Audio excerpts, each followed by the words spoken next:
Nimewaona mabinti wazuri sana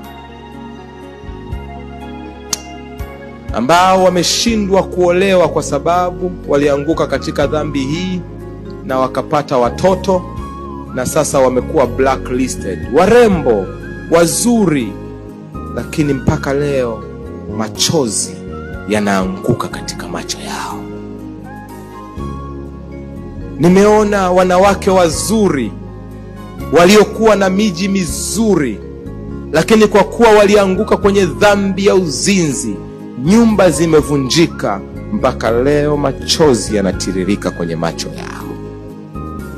Nimeona wanaume waliokuwa wamebarikiwa kupata wake wema na wake bora waliowajali na kuwatunza na kuwalea vizuri, lakini kwa sababu ya uzinzi hata leo machozi yanatiririka katika macho yao.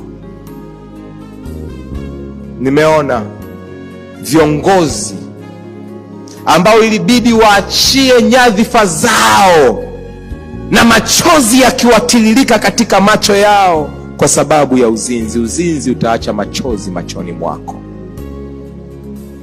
Nimeona vijana ambao walipaswa kufanya mitihani, na kwa sababu ya dhambi ya uzinzi niliona machozi yakianguka katika meza za headmaster, wakiomba wapewe fursa angalau ya kumalizia masomo, na wameshindwa kumaliza masomo. Machozi hata leo yanatiririka kwenye nyuso zao.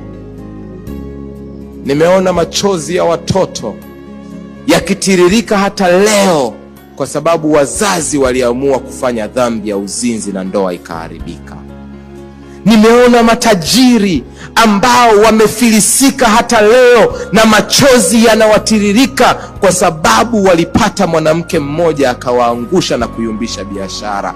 Dhambi ya uzinzi itaacha machozi katika macho yako.